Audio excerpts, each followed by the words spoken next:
Ahoy hoy and welcome back. So we're going to be continuing some iPhone iOS programming today. We're going to be picking up with some more graphic stuff. Last time we talked about a lot of UIView properties, having you watch some videos about more things with views and graphics. Going to get into graphics soon and very soon, but not just yet. For now, what we're going to play with is we're going to play with a little bit more on animations. We're going to show you how to use animation blocks.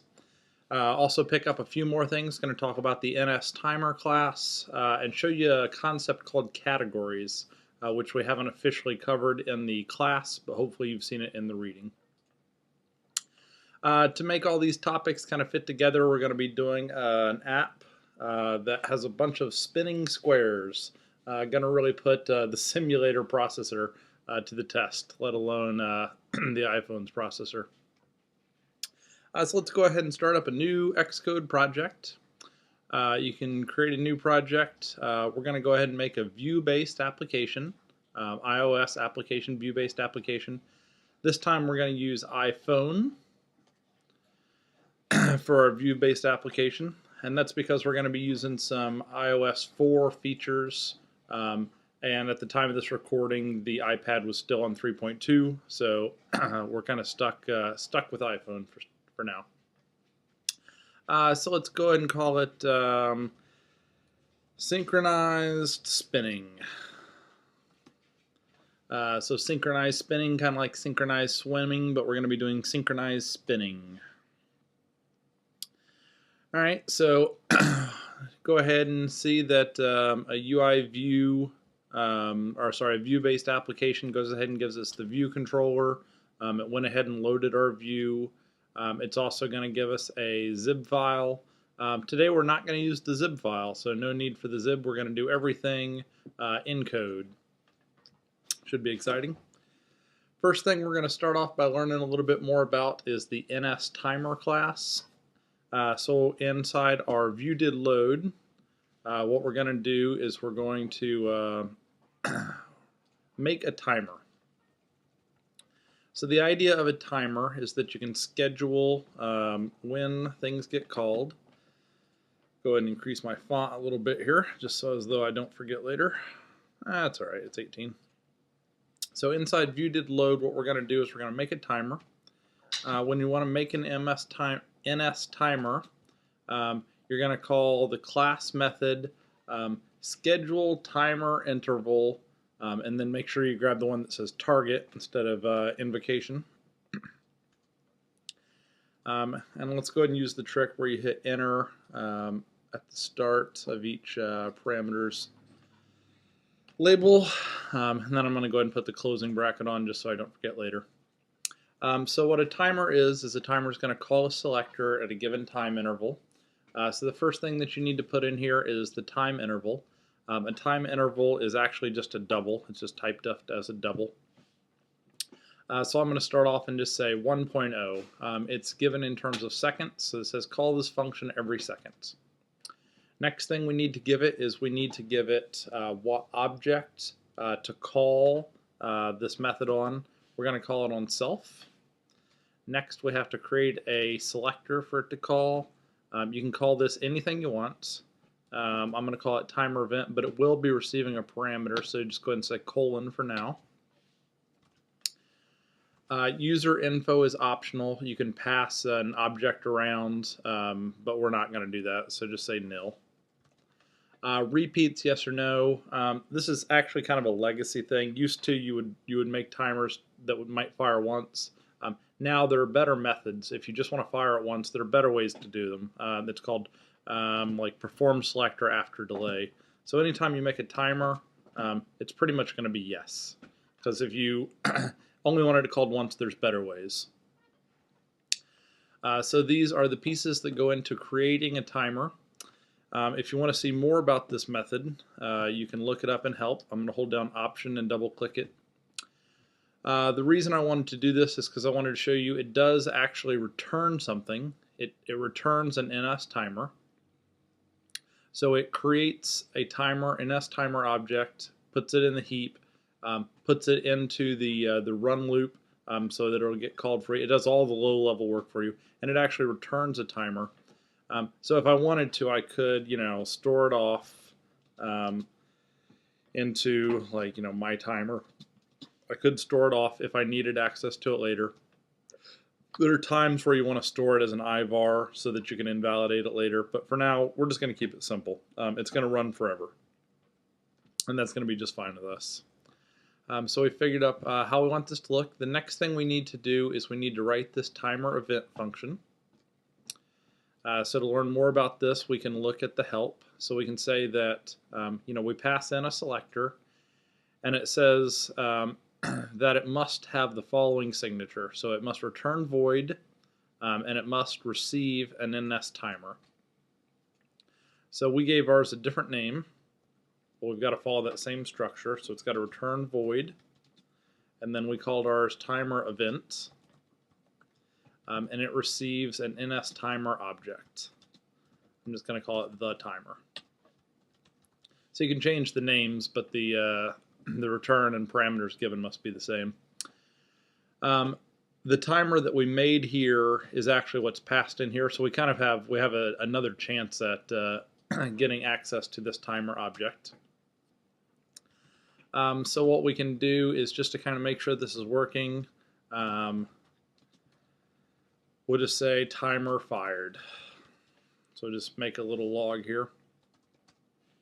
If you build and run this, it'll pop up a nice blank screen because it won't be doing anything yet. But once it loads, we should see a timer fired message get popped in every second. So every second it's throwing another one on. You can see that they're exactly a second apart. It doesn't actually promise to be exact. It promises to, so here you can see there's a little rounding error there somewhere. It does not promise to be completely accurate. What it promises to do is it calls this function, it runs this function, and then it sets the timer after it finishes. So if you want something more exact, this is not an exact way to do it. There are CA timers that you can use if you're doing animations, but this is good enough for anything we need, and good enough for probably most of your purposes. That's pretty much it for a timer. If you want a timer to ever stop, what you have to do is you have to call the invalidate function on it. So for just as a quick example, let's say we were to have a counter here, and every time through we said counter plus plus, and then if counter equals 10, let's just do 5, then we'd say the timer invalidate. So if we did this, what it'll do is it'll run the timer a set number of times, and so it'll print out 5 times, timer fired, and then it'll stop, right? Because we invalidated it after 5. The nice thing about timers is they really are super easy.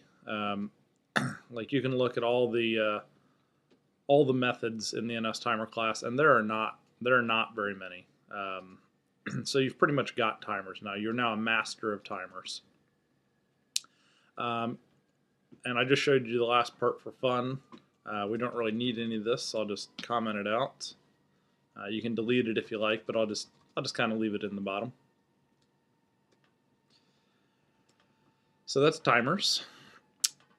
Now what we're going to start doing is we're going to start doing stuff inside our timer. What we're going to be doing is every time our timer goes off, we're going to add a view to the screen. So what you can see here is each red box is a view. On the left here, there are different red boxes. They just kind of look to merge together. So what we're going to be doing is we're going to be adding a square, which is a UI view, to the screen. So you can see we added 6 here. Then we're going to move it down. Then we're going to add more across the top. To get our size proportional to the screen, we're going to have some number of views per row. So we're going to have some number of views per row. and then we're going to divide it by the width property. So let's go in and let's start making some of these things happen. So I'll spend a little time in code instead of slides. First thing that I'd like to do is I'd like to make a couple of pound defines so that we can easily modify them later. You can add pound defines in the implementation file or in the header file. I'm going to put them in the header file.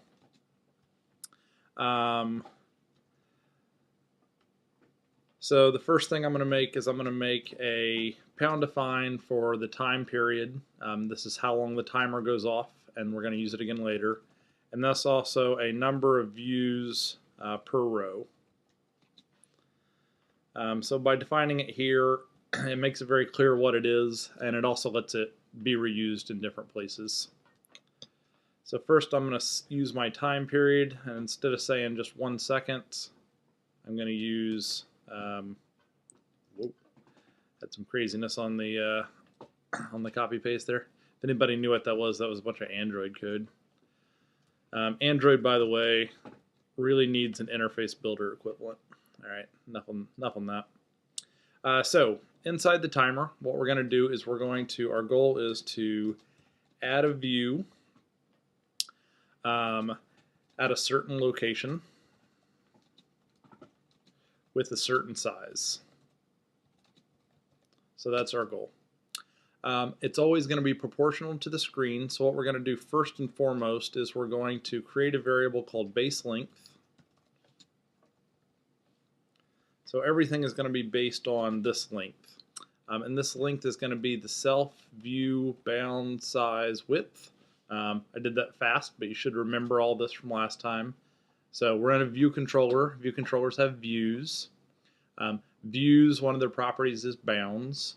And so this part right here is Objective-C. Bounds is a C-type structure, and it has a field called size, which is CG size, and then it's got a field called width, which is a CG float. So we're going to take that and we're going to divide it by the number of views per row, and that'll be our base length. The next things we want to do is we want to determine the next X center, the next Y center, and we also want to determine the edge length. So I'll just call it next edge length. These are just going to be mathematical equations, so you can see that each one is exactly base length apart. So it's base length apart. And the first one here is at the center, is at base length divided by 2, and then this is one more over. So our formula is going to be, we're going to have to make a variable. Let's just go ahead and make it an iVar. So it's an NS integer called NumberInRow, or sorry, NumViews in row. So we're going to track how many are in the view so far. And so the location of the first one is going to be base length divided by 2 plus base length times the number of views in the row so far. So depending on how many are in there so far. So each time we add one, we're just going to increment it. And if it ever hits the max, then we're going to reset it to 0. So every time we call this, we're going to increment the number of views in the row, and then we're going to, if it ever hits this, we're going to reset it to 0. And also in here, we're going to move the views down by base length. So you can kind of see the structure. We're going to increment, we're going to move things down, we're going to put things on. It's going to be great. The Y value of the center is just going to be base length. So you can see that it didn't quite start pushed all the way to the top. We just made the center at base length. If we wanted it at the top, it would be base length over 2, but I moved it down just a little, and that's going to look a little better for us. And then now the edge length, you can actually see that each one gets smaller. This one is a full base length, and then this one is a little smaller, a little smaller, a little smaller, a little smaller, and then the smallest. Turns out that there are 6 coming across here, so this one is 6, 6th, 5, 6th, 4, 6th, 3, 6th, 2, 6th, and 1 6th in size. So the way we're going to do that is we're going to take the number of views per row minus the number of views in the row so far, divide that by the number of views in the row, and so that's going to give us the 6th, 6th, 5, 6th, 4, 6, 3, 2, and then 1 6th, and then we're going to multiply that by base length. And then we're going to have to avoid an integer math issue. So to avoid an integer math issue, because we took an int divided by a larger int, it's going to be 0. So we're going to typecast the numerator here to a CG float. So we've done a fair amount. Might be a good time to pause the video and make sure that you're caught up. So make sure that you can get this typed in. I want you following along. It's way more fun to follow along. I know you have to type, but it's good for you. All right, so we figured out where this thing is going. Now the next thing we need to do is we need to make a view and add as a subview of self.view. So we're going to make a view. So let's just go ahead and say UIView next view, and we're just going to do an alloc, and we're going to do an init. There are a couple different init methods, but the one that's the designated initializer for UIViews is called init with frame. The frame is a CG rect, so you're actually passing in a C struct. And the nice thing is that rects we know how to make. So we can say CG rect make. You can see that rects are based on the upper left. So we could do a calculation to figure out what the upper left is, but it's going to actually be more fun to just start it off and not give it an XY yet. We'll do that in the next step. But we will go ahead and give it a width and then also a height. So we've given it a width and a height. We have not yet given it a center. Oops, forgot my closing bracket there. I love that, like you can see, I forgot my bracket and it put my cursor here. So I knew something was wrong like instantly. Xcode 4, by the way, will be doing auto build, so it'll show you that there's a mistake like during the typing, which is good and bad. All right, so we needed to fix the center. So the center is going to be the CG point. We're going to use the next X center and then the next Y center. Obviously could have saved a few lines of code here and there, but this makes it pretty clear what it's doing. Next thing we'd like to do is we'd like to give it a little bit of color. So we're going to set the background color. For now, you can see that we're just going to set them all to be red, just so we can kind of see what's going on. So we're going to say UI color, red color. So we used a class convenience method to set the color to be red. If you were to run it right now, nothing would happen because you couldn't see it. You'd just be making a view.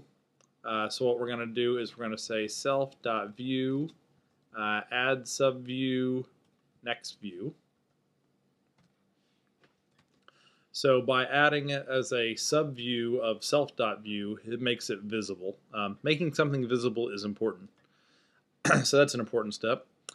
Also, when you add it to the view, it increases the retain count because now the view cares about it.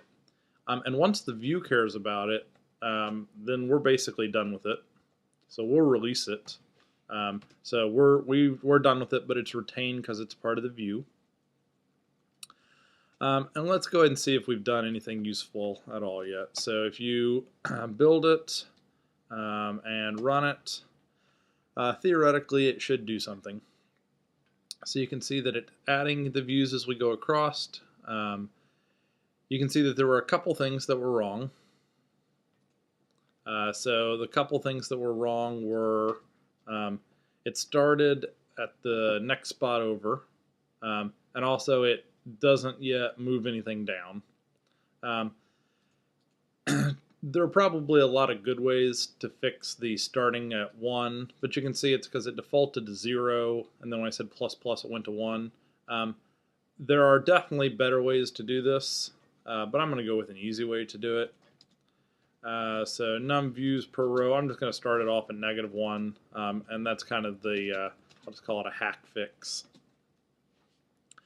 I know the first thing you'd think of is like, well, just move this to the bottom, but I actually do want it at the top because of some other things that we're going to do later. So it's an easy fix.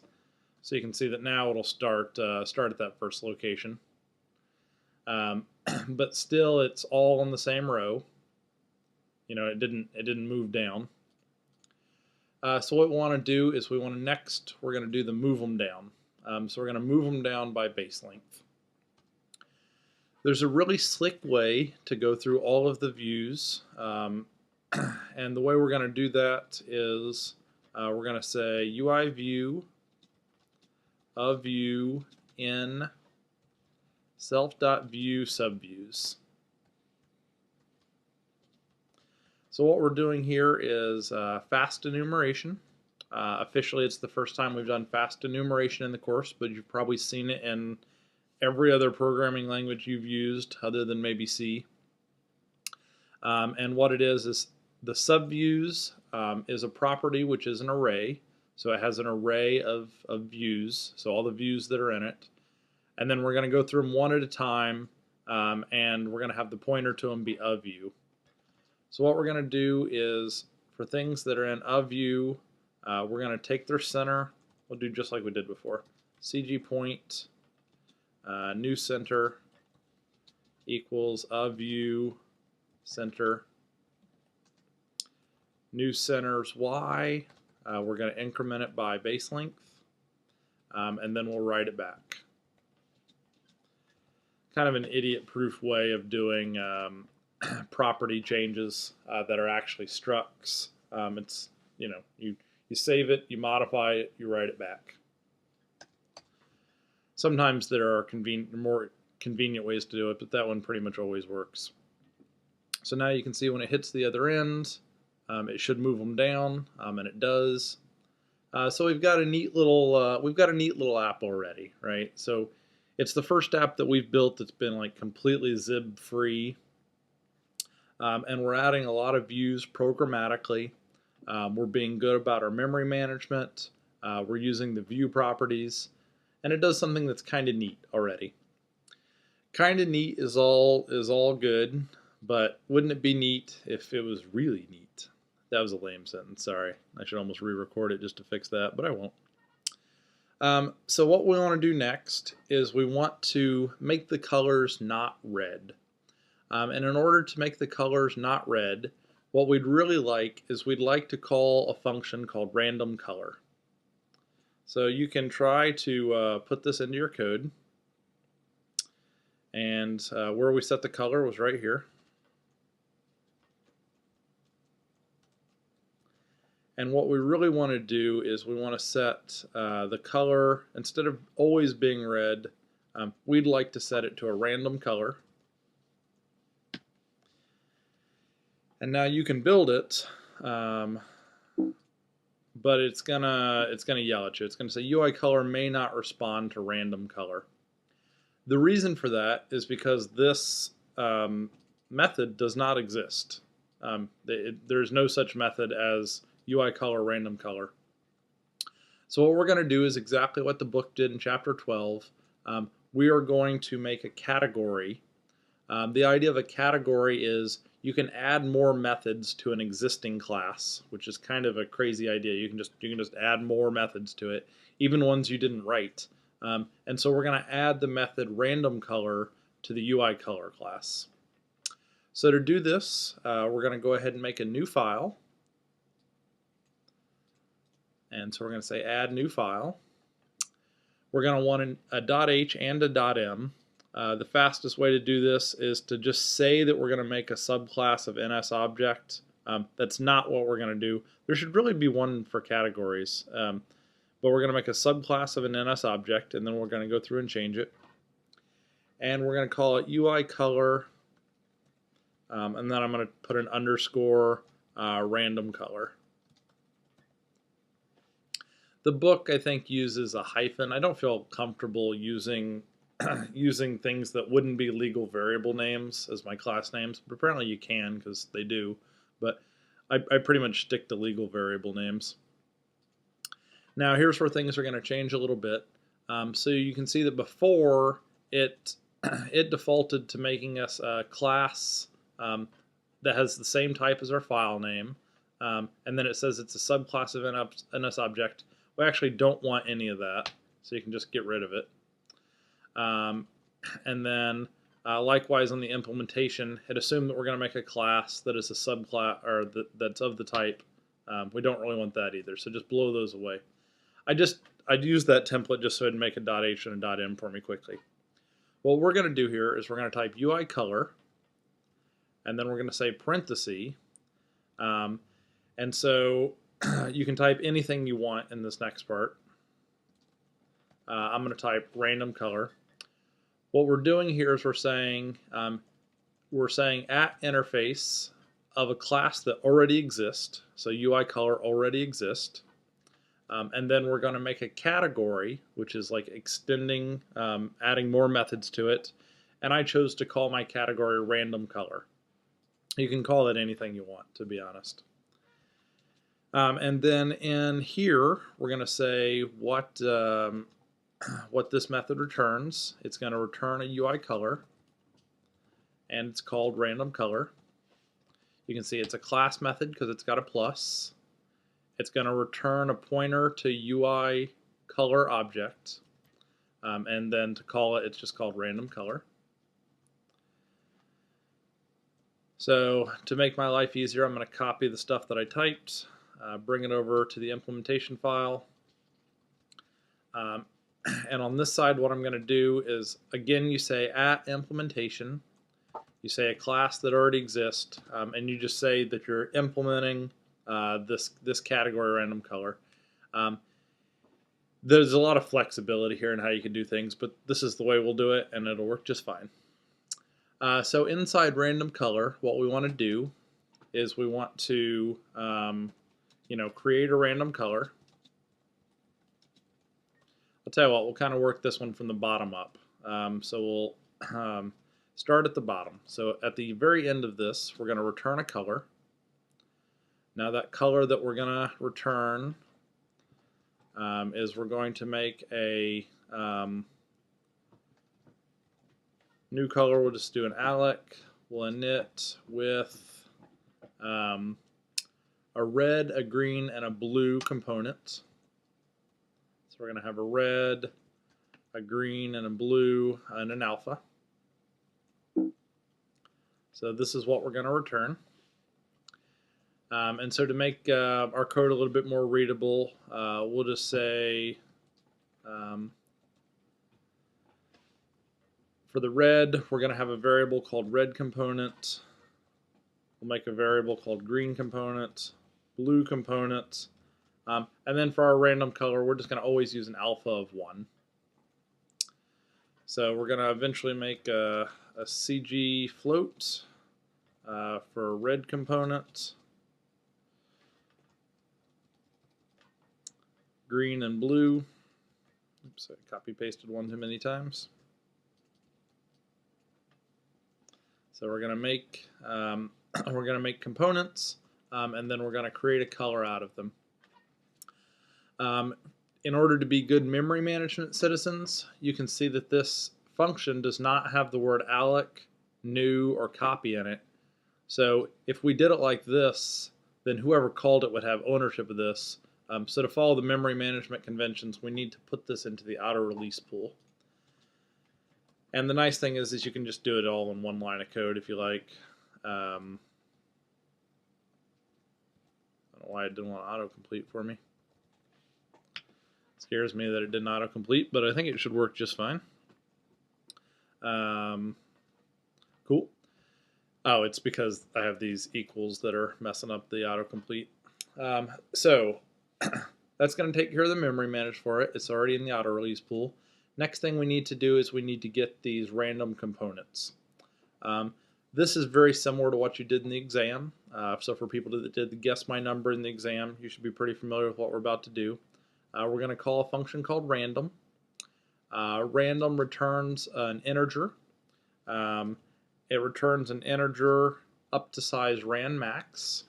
So if we take random, we divide it by ran max. That'll give us it'll give us an integer issue. But if we typecast this to a CG float, then it'll give us a number between 0 and 1. So if it's exactly ran max, it'll be 1 or anywhere in between. And that's actually all we need, because we actually just want something that's between 0 and 1. So for each one, we're going to make a random number between 0 and 1. And then now what we really should do is we should seed the random number generator once. And what we're going to do here is exactly what the book did. So if you went through chapter 12, this should be very familiar with you. So we'll just make a bool value here called isSeeded. Oops, suppose I had to type the word bool if I'm going to make a bool. And we're going to start it off by saying no, it's not seeded. And then we'll say if isSeeded is equal to no. And then after we seed it, we'll say that it's yes. So this is a way to get a one shot, so it happens once. And then in order to seed it, we're going to call the function sRandom. sRandom wants an integer, an unsigned integer. What we're going to do is we're going to give it the time in seconds. So there's a function called time that if you pass it null, it'll give you the current time. So it'll just use the current time to seed it.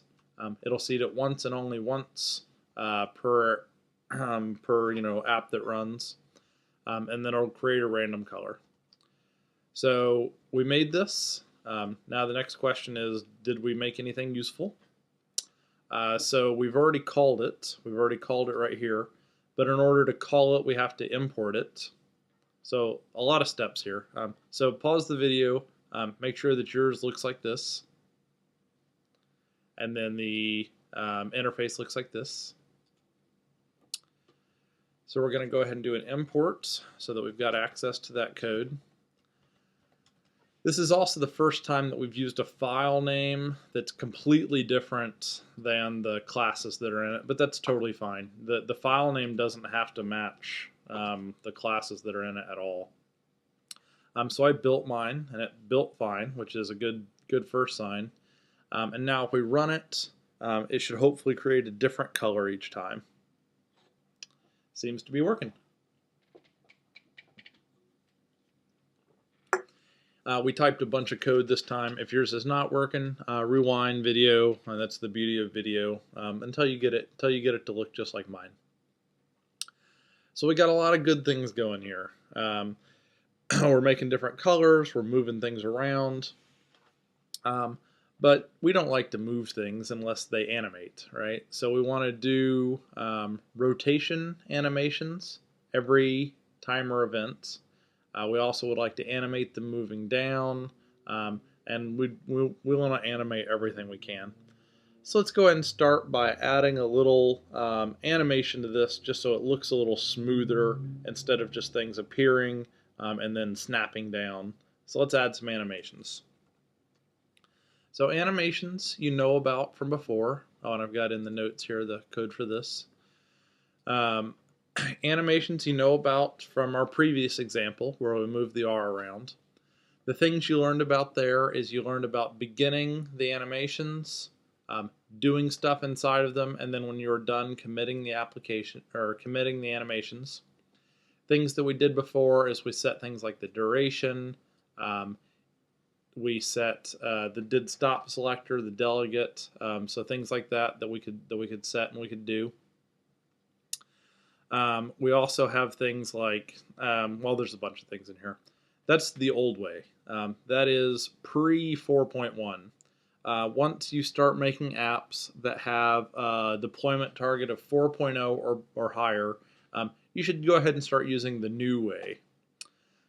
So the new way is going to have all the same features as the old one. It still is easy to make animations for changes to frames, bounds, centers, transforms. Those we've used before. It's also easy to make changes to the alpha, like whether something's transparent or not, and the background color. So we'll play with a few more of these today. But the big thing we want to start doing is we want to start doing the new style of animations. So the new style of animations are really not any better, to be honest. They're just different, and the code's a little cleaner. But you can see that now if you go into the help area and you were to look up UIView, they're all still class methods of UIView. You can see that before we used these. Now we're going to start using animations with blocks. The first thing you'll notice about these is there's actually only two different functions here, more or less.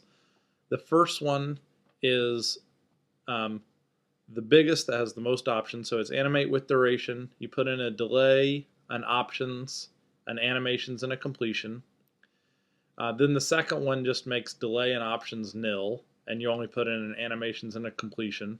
And then the next one makes completion nil, and you just put in an animation. So these two are just simpler versions of this one. So we're going to use the hardest one, and then you could always use the simpler ones. These other ones we'll get to later in the course once we start managing multiple views. These will be important to us. We don't need them just yet. So the big thing that's different about these is the syntax is very different. So let's go ahead and click on this one that we're going to use. So we're going to use this guy right here, so I'm just going to go ahead and copy it. And into my timer, I'll go ahead and put the base linked up there by itself, and I'll go ahead and stick in this new chunk of code, UIView, and let's definitely make this a little bit more readable. You can knock out the plus and the void, and now let's just put each one on its own line like we've done a few times prior.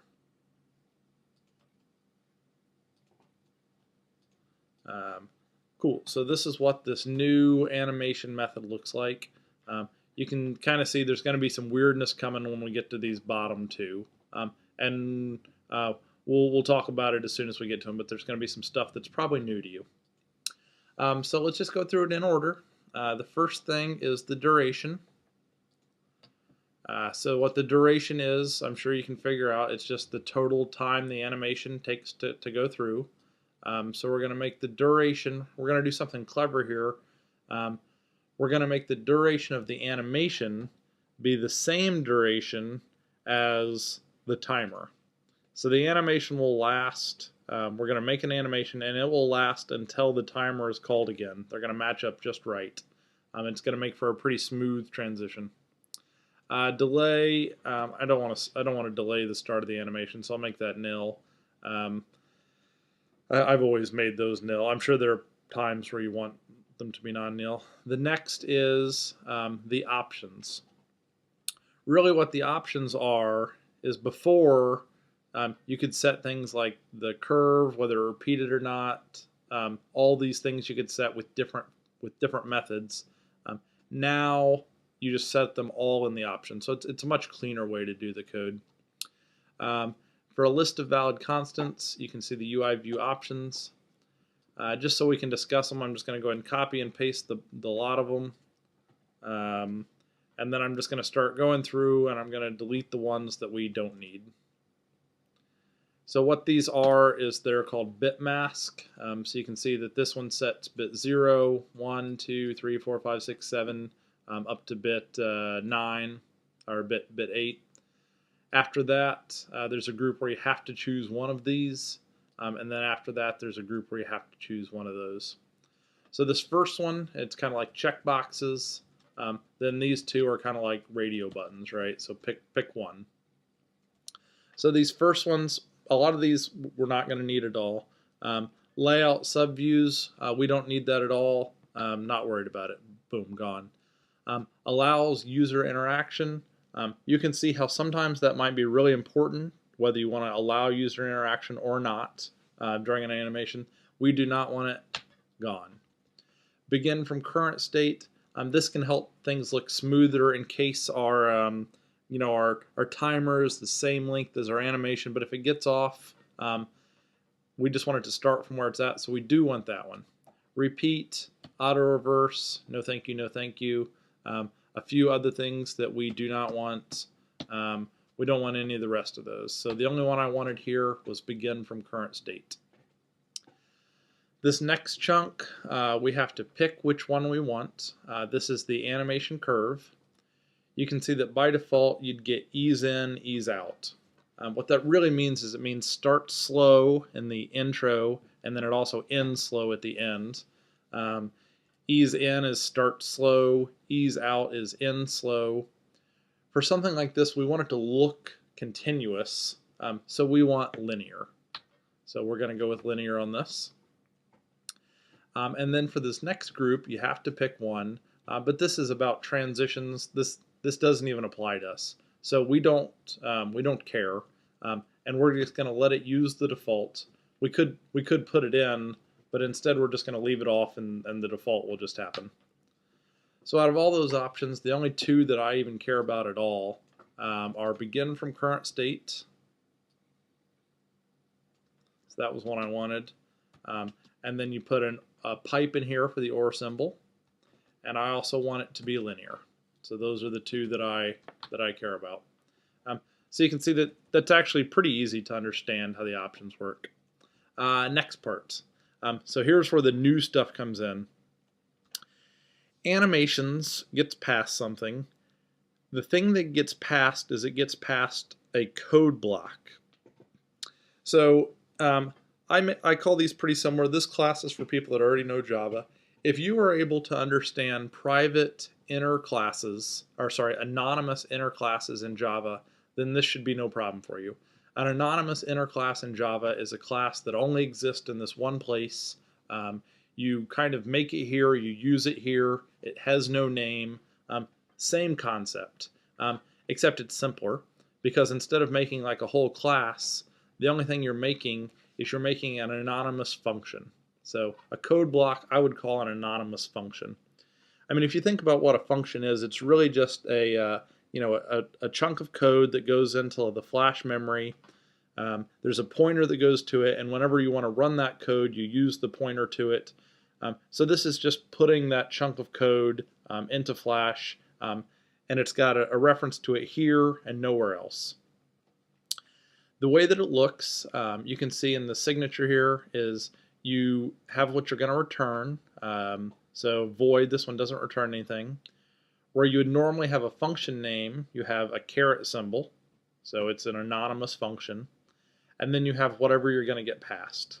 So you can see this one is pass nothing, it returns nothing, and then this next one is going to get passed a bool called finished, and it's going to return nothing. Now this right here is the function signature line, but the way that your code will work to use this is you never display the return type. It's implied. But you can, if you want, have what it's passed. And then you start a function just like you always do, an opening curly brace and a closing curly brace. Some people are tempted to put a semicolon, but there's no semicolon with this style. Also, since it's void, what you can do is you can actually just delete it altogether. So you can delete the word void, or you can keep it, doesn't matter. So it's gone. I choose to delete it when it's void. Very similar with this one, except it's going to get past a bool called finished. You can see that the style is very much C, right? So this is a C block. People that have done Mac programming with Grand Central Station are already very familiar with this. People like me who've never done any Mac programming, to be honest, This looks crazy. It's not hard. The first time I saw it, I'm like, oh, I'm not going to use this. Then the second time I saw it, I was like, maybe I should learn this. And then after I saw it like 10 more times and the iPhone 4 stuff, I was like, all right, time to deal with it. So this first group is put all things that cause animations here. And then the second one is code that runs after the animation finishes.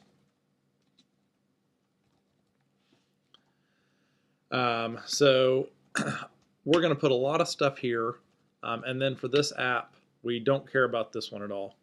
You can see that this actually makes life a lot easier, especially for the completion handlers, because before we have to set a delegate, and we also have to set the did stop selector. Then we have to go create that function and put the code there. Whereas with this option, all the code is in one place, which is kind of nice, right? And then I've also got an example in here of that I grabbed from the help that just kind of shows the syntax. So just a caret if it receives nothing, but then a caret and what it receives. And so this is what we decided to do. So you can see in this example here, I said 3 seconds, but we want ours to use our pound define. Cool. So making progress. That's the end of the slides, but it's not the end of the app. So eventually we want to make things like this. So really what I want to do is the things that are going to get animated is everything we've written so far. So we just take everything that we've kind of written so far, just do a Control X, and then it's all going in here. Control V. So let's just run it, and let's see if these animations are happening the way that that we think they want to. Uh-oh.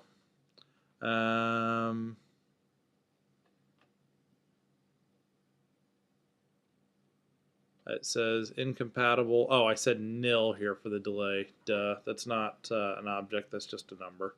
So I'm just going to say 0.0. My bad, yo. Make yours say 0 delay. So if we run this, now it should animate things in. Something kind of neat happens with the way that we did the center is it actually makes it at 0, 0, and then it changes the center. And I kind of like this fly-in effect. So it's making them, it's animating them down, which is kind of cool, which is kind of fun. So we're making good progress. We've got our category in, we've got our timer going. We've got our random colors from our category. We've got animations going. Now all we're going to do is we're just going to add a little bit more to the animations just to make it fancy and fun. First thing I want to do is I want to add rotations. So every time this timer fires, what I'd like to do is I'd like to rotate everything in the view.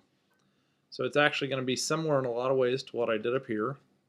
So I'm just going to say rotate all the views. So I just want to go through and I want to change everybody's transform. So I'm just going to say a view transform. This is just like stuff we did before. CG affine transform.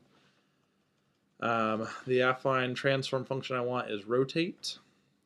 So I want to rotate starting from whatever the transform currently is. And the amount I want to rotate it by is I want it to make a complete lap every time we put a row down. So I want to do 1 divided by the num views in a row. So you can see that this will give me, like if it's 6 in a row, it'll give me 1/6. So I want to do 1/6 of a lap. Since this is in radians, a lap is 2 pi. So I want to do 1/6 of a lap. So I want to do 1 divided by num views per row divided or times the lap. So that's not too bad. So that should cause a rotation for everybody. Let's see if we've got that going. You can also see that it rotates it as it flies in, which is kind of sweet. and we're doing a cool little rotate, so that's fun. And now we're just kind of playing to make things look better. The other thing I want to do just for fun is when they come down, I want to make them get bigger. So every time it comes down, I want it to get a little bigger. So let's go ahead and add that. So this, this shouldn't be too bad. So you can see that this is the area where they came down, where we moved their center. Now I'm going to also do some more. I'm going to go ahead and make their scale bigger. So I'm going to say CG affine transform scale. And so I'm going to start with their transform. And I'm going to make it 20% bigger. So I'm going to say 1.2. So that I'll multiply the x and the y by 1.2. And then also, just because I can, I'll go ahead and change the color because that can be animated. And I'll use my category a second time. So I'll just pick a new random color. So now it should, with these new additions, whenever they come down, they should change color. And you can see it actually animated the color change, which is kind of a crazy idea that it animates a color change. And they're also getting bigger. So you can see that each one is bigger than the one before it. So every time it comes down, they get bigger. I will say, running on an actual device, even at this point, you'd start to see a performance hit. It's kind of fun to watch. So you can watch this to your heart's content. If you'd like, you could also add the ability to rotate. So right now, if we rotate, it doesn't really allow a rotation. If you want to allow rotation, the only thing you really have to do is should AutoRotate interface orientation. We'll just say yes. I'll tell you what, we'll do everything except for if it's not equal to portrait upside down. I don't like portrait upside down. Not really supposed to implement it on the iPhone. And so, oops, I thought it should rotate. Okay, so it something was off there. Another thing you'll notice is that when you go from one view to another, it kind of gets messed up for a little bit. So I'll tell you what, let's just go ahead and let's remove all the views. So this is optional, but if you wanted to remove all the views, you could override the will animate to interface orientation. And in here you could simply take all the views and remove them if you so choose. So you actually remove a view by calling it on the child, not the parent. So you say remove myself from the super view. So now if you run it, you can see that it puts them in, and then if I rotate it, we start fresh. Oh, I should also reset the number of views in a row. I'll set it back to -1. So now you can see that it'll put them in. And then if I rotate, it'll get rid of those. And you can see that it resizes thing to put, the number across that you want across, right? Now there's no reason to stop at this speed. And there's a lot of wacky things that you can do if you want to make this thing bigger and faster and stronger.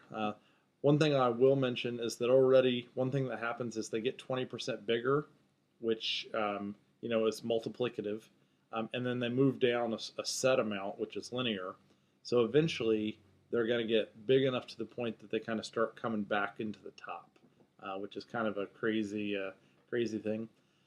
Let's go ahead and speed this baby up, and let's put our simulator to the test. So this is kind of where it gets fun. Instead of 6 per row, let's do, 50. And instead of a time period of every 1 second, let's set it to something foolishly low. So foolishly low. It'll do the best it can to keep up. And so you can see that it will make these things, and they will continue to fill across. and you get some really interesting effects. I don't know how well the video will pick up these really interesting effects, but it looks it's kind of mesmerizing to watch. You can see that they've started making it to the top, so they are now taking over the top of the screen as well.